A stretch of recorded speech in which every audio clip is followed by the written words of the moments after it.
স্বেচ্ছাসেবী সংস্থা, সমাজের সর্বস্তরের বিভিন্ন সংস্থা থেকে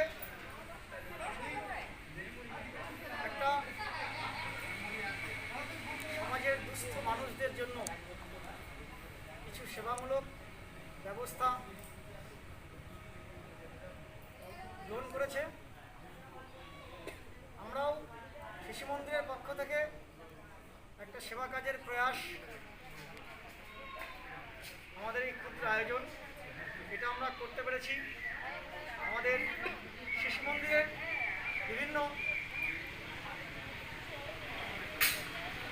অভিভাবকদের সহযোগিতায়।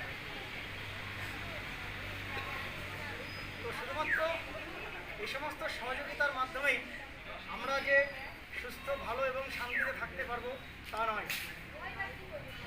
সেজন্য এই কোভিড-19 যে মহামারী, এই রোগ, ছোঁয়াচে রোগ, একটা ভাইরাস, এই ভাইরাস থেকে আমাদের মুক্ত থাকতে হবে। এবং কী করে মুক্ত থাকা যায় তার যে বিভিন্ন সরকারি নির্দেশাবলী বা গাইডলাইন্স যেগুলো আছে, সেগুলো আমরা প্রত্যেকেই পারিবারিক তথা ব্যক্তিগত জীবনে সেগুলো আমরা মেনে চলব। রাস্তাঘাট থেকে শুরু করে আমরা যেখানে চলাফেরা করব, একটা ন্যূনতম দূরত্ব বজায় রাখা, তৎসহ আরও অন্যান্য, যেমন দিনে কয়েকবার হাত স্যানিটাইজেশন করা, যে লিকুইডটা আপনারা একটু আগে হাতে দিয়েছেন, এই ধরনের কিছু বিষয়, অথবা এসব সম্ভব না হলে সাবান ইত্যাদি এসব দিয়ে বারবার হাত পা ধোয়া, পরিষ্কার করা। এবং বাড়িতে হয়তো বাইরে কোনো প্রয়োজনে আমরা আসতেই পারি, কিন্তু বাড়িতে ঢোকার সঙ্গে সঙ্গে সেই বস্ত্র বা পরিহিত পোশাককে খুলে সেটাকে সাবান বা সার্ফ জাতীয় কিছু দিয়ে ধোয়া, তারপরে আবার অন্য বস্ত্র পরিধান করা। এই ধরনের বিভিন্ন সচেতনতামূলক ব্যবস্থা আমাদের নিজে থেকে নিতে হবে। আর আপনারা বিভিন্ন সংবাদ মাধ্যম বা টেলিভিশনের পর্দায় আমাদের এই দুর্যোগ মোকাবিলা আমরা কীভাবে করতে পারি তার জন্য বিভিন্ন প্রয়াস আপনারা ব্যক্তিগতভাবে চালিয়ে যাবেন।